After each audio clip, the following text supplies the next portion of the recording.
প্রিয় দর্শক, অনেকের ক্ষেত্রে দেখা যায় যে দীর্ঘমেয়াদী গ্যাস্ট্রিকের ওষুধ খাচ্ছেন কিন্তু আপনার গ্যাস্ট্রিক কমছে না, বুক জ্বালাপোড়া করছে, টক ঢেকুর উঠছে, পেট ফাঁপা দিয়ে থাকে, দুই একবার একটু কিছু খাবার মুখে নেওয়ার পরেই আর খেতে ইচ্ছে হচ্ছে না, পেট ভরা ভরা থাকে। তো তাদের জন্য আজকের এই ভিডিওটা। গ্যাসের ওষুধ আমরা কম বেশি সবাই খেয়ে থাকি। প্রত্যেকটা পরিবারে যদি আপনি খুঁজে বেড়ান তাহলে গ্যাস্ট্রিকের ওষুধ খাচ্ছেন না এরকম লোকের সংখ্যা খুবই কম। তো যারা প্রতিনিয়ত গ্যাস্ট্রিকের ওষুধ খেয়ে যাচ্ছেন কিন্তু কোনো রকম ফল পাচ্ছেন না, তাদের জন্য আজকে এই ভিডিওটি। আর আপনারা মনোযোগ সহকারে শুনুন, আমি আপনাদের সাথে আছি, ডাক্তার মানিক চৌধুরী। তো গ্যাস্ট্রিকের ওষুধ অনেক রকমের ওষুধ খাওয়ার পরেও যারা সুস্থ হচ্ছে না তাদেরকে আমি প্রথমেই একটা গুরুত্বপূর্ণ মেসেজ দেব। সেটা হচ্ছে আপনারা হোমিওপ্যাথিক চিকিৎসায় দেখতে পারেন যে গ্যাস্ট্রিকের ওষুধ কত কার্যকরী এবং চিরতরে গ্যাস্ট্রিক নির্মূল হবে। তো হোমিওপ্যাথিক চিকিৎসায় যে ওষুধগুলোর মাধ্যমেই আপনি সুস্থ হতে পারেন, গ্যাস্ট্রিক চিরতরে নির্মূল হতে পারে, সেই ওষুধগুলো আজকে আমি নাম বলবো, আমাদের সাথী থাকুন। তো সেই নামগুলা শুনিয়ে আপনারা যত্র দোকান থেকে কিনে ওষুধ খাবেন না, কারণ প্রত্যেকটা ওষুধের পাওয়ার, মাত্রা, ডোজ এগুলোর বয়সের সঙ্গে, গ্যাস্ট্রিকের প্রাদুর্ভাবের সঙ্গে অনেক মিল রেখে খেতে হয়।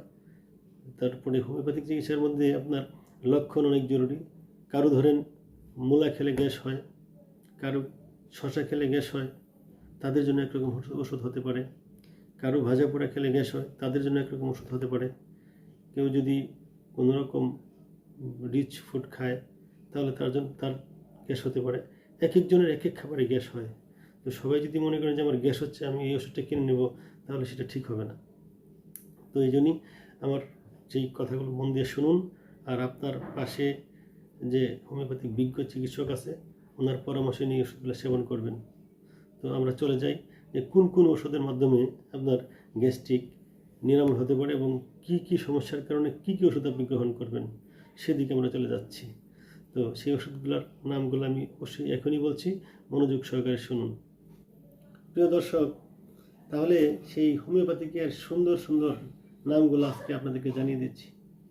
প্রথমে আপনাদেরকে বলবো, যাদের সমস্ত পেটটা ফোলা থাকে এবং টক ঢেকুর উঠে একদম ডাকের মতো ফুলে থাকে, তাদের জন্য যে ওষুধটা খাবেন সেটা হচ্ছে চায়না। আমি সেই নামটা স্ক্রিনে আবার দেখিয়ে দিব। তো চায়না ওষুধটা তাদের জন্য যারা কোনো কিছু খাওয়ার পরে পুরো পেট একদম ফুলে থাকে, ঢেকুরও আসে না, বায়ুও পাস হয় না, পুরো পেট, তাদের জন্য চায়না ওষুধটা খুব কার্যকরী। চায়নার একটা নাম আছে, সেটা সিনকোনা। তো আমি আপনাদেরকে স্ক্রিনে নামটি দিয়ে দিব। তো সেটা খেলে আপনার গ্যাসের সমস্যাটা অনেক সমাধান হবে। আরেকটি ওষুধ আছে, সেটা হচ্ছে শুধু উপরে পেট ফোলা থাকে, অনেকেই হুক করে সশব্দে ঢেকুর ছাড়ে, হুক এরকম করে, তাদের জন্য একটি ওষুধ আছে, সেটা হচ্ছে হোমিওপ্যাথিকের খুব ভালো একটি ওষুধ, কার্বোভেজ। কার্বোভেজ ওষুধটি হচ্ছে যে রোগীদের বায়ু নিঃসরণ করতে অনেক কষ্ট হয়, পেটটা ফুলে থাকে, ঢেকুর ওঠে কিন্তু তার বায়ু নিঃসরণ হয় না, বাতাস পাস হয় না, তাদের জন্য সেই কার্বোভেজ ওষুধটি খুব কার্যকরী একটা ওষুধ। আরেকটি বলবো, সেটি হচ্ছে যাদের উপরের পেট না, শুধুমাত্র নিচের পেট ফোলা থাকে, নিচের পেট ফোলা থাকে, শরীরটা অনেক ক্লান্ত থাকে, খুব কোষ্ঠকাঠিন্য দেখা দেয়, 2 দিন 3 দিন পর টয়লেট হয়, টয়লেটে যাওয়ার পর অনেকক্ষণ বসে থাকেন কিন্তু আপনার টয়লেট আসতেছে না, তাদের জন্য একটি ওষুধ হচ্ছে লাইকোপোডিয়াম। আমি স্ক্রিনে দিয়ে দিব, আপনারা দেখে নেবেন ওষুধের নামটা। লাইকোপোডিয়াম ওষুধটি এত কার্যকরী যা অনেক দামি গ্যাস্ট্রিকের ওষুধের চেয়ে খুব ভালো কাজ করে। শুধু গ্যাস্ট্রিকের ওষুধ হিসেবে কাজ করে তা না, সেটা আপনার হজমের জন্য ভালো কাজ করে। এই লাইকোপোডিয়াম রোগীদের বিকেল 4টা থেকে রাত 8টা পর্যন্ত শরীরটা এত ক্লান্ত, এত খারাপ লাগে, যা অন্য কোনো রোগীর বেলা এই লক্ষণটা পাওয়া যায় না। এই গ্যাস্ট্রিকের ওষুধের হিসেবে আরেকটি আমরা খুব গুরুত্ব দিই, যারা রিচ ফুড খান, বিশেষ করে পোলাও, মাংস, বিরিয়ানি, ঘিয়ে ভাজা খাবার খান, তাদের জন্য একটি ওষুধ আছে, পানি পিপাসা অনেক কম সেই রোগীদের। সেই ওষুধটির নাম হচ্ছে পালসেটিলা। পালসেটিলা ওষুধটি খাবেন, আপনার একবারে গ্যাস্ট্রিক সেরে যাবে, আপনার গ্যাসের সমস্যা আর হবে না আমরা আশা করি। তো আরেকটি ওষুধ আছে যারা আমরা হোমিওপ্যাথিক ডাক্তাররা একদম মুখে মুখে সবার আগে যদি বলি যে গ্যাস্ট্রিকের জন্য কী ওষুধ, আমরা বলে ফেলি নাক্স ভূমিকা। সেটি হচ্ছে, যদি কোনো পেশেন্ট আপনার কাছে এসে বলে যে আমার তো অনেক গ্যাসে, ডাক্তার সাহেব আমার তো কোনোভাবে অনেক নামি দামি গ্যাসের ওষুধ খেয়েছি, কোনোভাবে আমার গ্যাস কমতেছে না, আমি এন্ডোস্কোপি করিয়েছি, তো কোনো কিছু ধরা পড়ছে না, তো তাদের বেলায় দেখবেন যে কোনো কিছু খাওয়ার পরেই তার একটা বমি ভাব হবে, বমি হবে না, মন চাইবে যে একটু গলায় আঙুল দিয়ে যদি বমি করতে পারতাম তাহলে আমার হয়তো খুব আরাম পেতাম।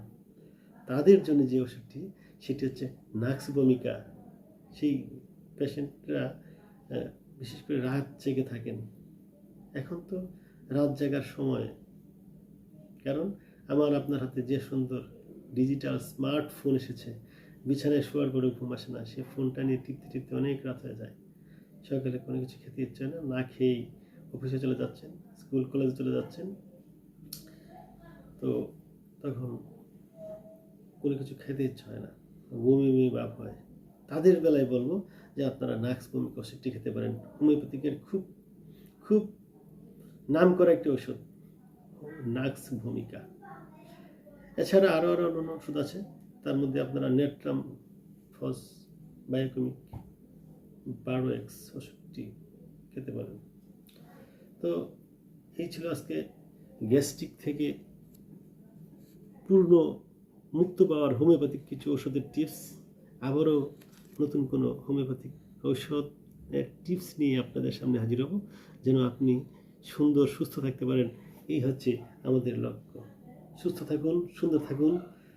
আবারও দেখা হবে আরও নতুন কোনো রোগ এবং রোগের সমাধান ও ঔষধ, হোমিওপ্যাথিক সেই সুন্দর ঔষধের নাম নিয়ে আপনাদের মাঝখানে আমি হাজির হব। ধন্যবাদ সবাইকে।